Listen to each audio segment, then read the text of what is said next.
Now, it's making headlines around the world. Millions of customers. United States, but across the world. Biggest case of identity fraud America's ever seen. Actually create credit cards. Accused Albert Gonzalez. It's like a chess game where we make a move, the fraudster responds. There are a lot of criminals out there who want to look for gaps to exploit. Those threats just don't go away.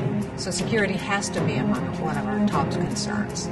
Security is a big concern for retailers. It doesn't matter if you're a $50 billion enterprise or a small florist down the street. When I think about security and what the consumer should really know about, my hope is that they really don't give much thought to what Visa does to secure the network, because we do it so well that they don't have to. However, we do an awful lot of things that people would never dream that we do. We have a comprehensive strategy, which we call prevent, protect, and respond. One way to prevent is from the center of the network with technologies that can identify suspicious transactions and shut down the fraud even before it happens. So from the moment a consumer steps up to a point-of-sale terminal and swipes their card, we're able to put artificial intelligence right in the middle of that transaction and have it risk evaluate that transaction as it's flowing through us, which are at the core of what advanced authorization is. Last year, advanced authorization was able to accurately identify over $1.5 billion in fraud loss. カード情報セキュリティというのは国際ブランドの努力だけでは成し得ることができません。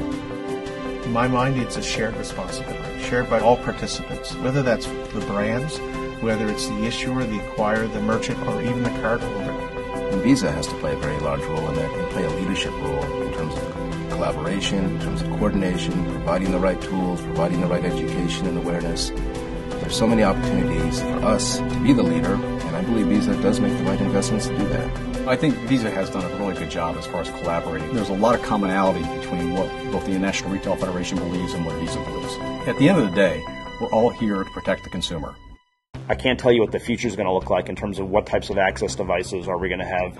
But what I do know is that we'll have none of this if we don't continue to drive the security message, the reliability message, and the privacy message that put the consumer at the heart of commerce. And so while I want to be on the bleeding edge from an innovative perspective to own the innovation message, I think it's grounded always in the core things that we do. Every time our creative folks come up with a new product, a new channel, a new stakeholder, a new direction, we're right there in lockstep with them. I think the real proof is in the fact that as we even bring on these new transactions and bring on these new consumers and merchant environments, that we're still at historic lows as it relates to fraud rates. And I think that speaks to the testament of the power of the network. Our global fraud rates today are down to 5 cents per every $100 transacted. When you have billions of cardholders, tens of millions of merchants, new devices, you need to evolve your management practices, you need to evolve your standards, your technologies. We continuously challenge ourselves and go back to the drawing board all the time. Be able to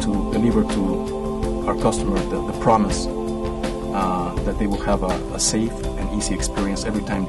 So when I think about responsible innovation, it's taking the best of what we've done with, again, the traditional means of a Visa payment, bringing forward that same security and reliability, whether it's an e-commerce transaction, a card, a mobile phone, a virtual transaction. Because every time a cardholder takes out a Visa card from her or his wallet, we're making a promise.